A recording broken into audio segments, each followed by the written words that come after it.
buka kan tadi naik. Saya pikir sih emang itu ada optimisme di pasar, pelaku pasar bahwa kita akan membaik terus ke depan. Kalau saya lihat fondasi ekonominya yang sudah agak membaik sekarang, tahun ini akan lebih baik lagi karena kebijakan kita dengan BI udah amat sinkron, akan tumbuh lebih cepat. Memang bukan mustahil dicapai tahun ini. Jadi pelaku pasar siap-siap aja. Tahun ini 10.000. Itu bukan angka yang mustahil dicapai. Kebijakan apa yang dikurangi Pak pendukung IHSG 10.000 itu? Dari pertumbuhan ekonomi yang baik, lebih baik dibanding tahun lalu. Kan sekarang 1 tahun penuh ini saya sudah pegang ekonominya lah, sama Gubernur B dan lain-lain. Kalau kemarin kan saya masih separuh-separuh, seperempat malah. Harusnya dengan kebijakan yang lebih sinkron kita dengan Bank Sentral, dengan yang lain-lain, ekonomi kita bisa tumbuh lebih cepat. Itu akan melandasi pertumbuhan keuntungan perusahaan juga. Jadi kalau investor yang jeli, jangan sampai ketinggalan. Pak, ini kan udah 2 kali pembukaan pengadaan Presiden kan nggak datang Pak. Ini respon Presiden. Kan Presiden lagi di Aceh. Itu menunjukkan bahwa Presiden amat peduli dengan masalah yang dialami masyarakat. Artinya apa?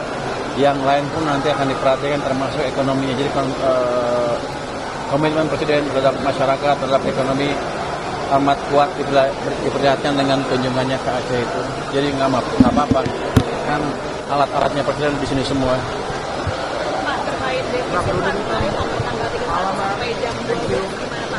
Nanti akan diumumkan hari Senin. Aman tuh apa di Indonesia? Di Indonesia aman apa? Ya, masih sesuai dengan yang 2,7 di atas atau di bawah. Mungkin agak bergerak sedikit. Nanti agak sedikit. Nanti hari Senin akan diumumkan.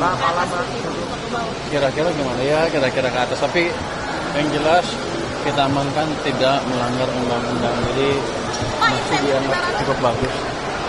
Dengan keadaan ekonomi yang buruk di awal tahun ya, tahun lalu. Sekarang harusnya dengan ekonomi yang lebih bagus, harusnya ke depan defisit akan semakin terkendali. Dan yang penting ketika ekonomi makin bergerak, keuntungan perusahaan juga semakin baik. Otomatis nanti akan terjemahkan kepada harga saham yang lebih tinggi. Kan dari bursa udah ada kelanjutannya belum Pak? Tadi kan Pak Mahendra udah menyebutkan beberapa langkah tuh yang disebutkan oleh dia katanya. Saya akan lihat terus dia serius apa enggak. Jadi insentifnya masih belum akan dikeluarin ya? Belum. Mereka belum minta insentif. Kalau mereka minta insentif, saya akan tanya apa prestasinya, berapa orang ditangkap. Pak, pendapatnya kan di pendapatannya ya. Pak, ternyata di Kemenki sendiri ada kriteria khusus kepalanya Mbak koordinasi selanjutnya. Oh, dia harus ngerti pasar dan bisa mengembangkan base dari investor retail dan institusi di sini. Dan yang paling penting adalah mereka harus punya komitmen yang kuat untuk membersihkan pasar dari para penggoreng saham yang kurang bertanggung jawab.